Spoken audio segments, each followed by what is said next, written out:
I'll never forget that moment, the moment our little wooden boat lifted right off the water.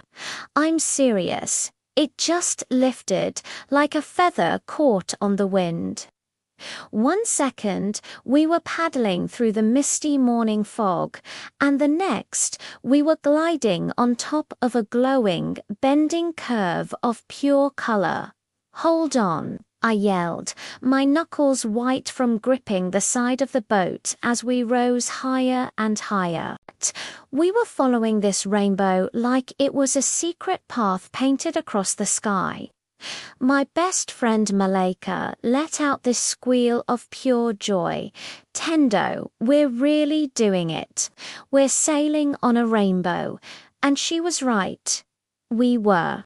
To this day, I still don't know if people believe me when I tell this story, but every single word is true. It was never meant to be some grand adventure. We'd just finished helping old Mrs. Kintu carry her vegetables to the market when we noticed this strange fog rolling over the river. It wasn't the usual grey kind, though. This fog shimmered like it was filled with tiny bits of gold dust. Malaika tugged on my sleeve, her eyes wide. "Tendo, look. The water. It's changing." And she was right. The entire surface was swirling with colors like someone had just dropped pots of paint into the river. Red, blue, yellow, green, all twisting and mixing together until the whole river looked like a moving, liquid rainbow. It was so strange because no one else was around. It was quiet. A little too quiet. "I think the river wants us to follow it," Malaika whispered, and somehow, deep down, I felt the same pull. So we did it. We untied the little fishing boat tethered to the bank and pushed it out into the glowing water. The very second our boat touched that colored surface, a warm wind rushed past us whoosh, and our old cloth sail snapped open all on its own. But here's the crazy part. Instead of blowing us backward, the wind pulled us forward. The Rainbow River carried us downstream, but not like normal water. It was smooth, like gliding on glass, and faster than any boat ride we'd ever been on. I trailed my hand in the water, and it felt warm, then cool, then tingly, like touching 1,000 tiny rainbow sparks. We passed birds perched on branches that just stared at us, as if they knew a secret we were just discovering. Even the trees seemed to lean in, their leaves brushing against our boat like they were whispering, "Hello." And then the most incredible thing happened.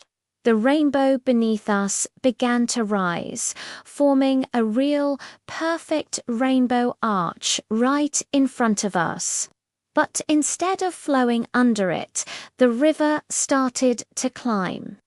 Our boat climbed with it, right up the curve of the rainbow. As we reached the very top of the arch, we could see our whole village spread out below us, tiny houses. Tiny people going about their day, tiny little gardens. The wind carried the sound of children's laughter all the way up to us. It was pure magic. Malaika took my hand. "What do you think the river wants to show us?" she asked, her voice full of wonder. Before I could even begin to answer, the rainbow dipped downward like the world's most amazing slide, and the boat shot forward. We screamed not scared screams, but those happy, exhilarating ones that shake your whole chest and make you feel alive. At the bottom of the rainbow, the boat gently touched down on the water again, just as the glow started to fade and the river returned to its normal, muddy self.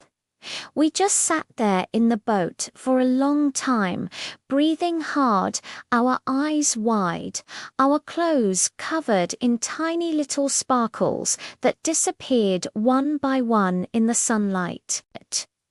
Finally, Malaika said quietly, "Tendo, do you think it will ever happen again?" I shrugged, but I couldn't stop smiling. "I don't know," I said. "But I think the river knows when kids need a little magic, and I believe that's the truth. Because sometimes, right after it rains, when the sun peeks out and a rainbow stretches across the riverbank, I swear the water shimmers just a little differently, like it remembers us, like it's waiting." Thanks for listening to our story. Don't forget to follow for more adventures.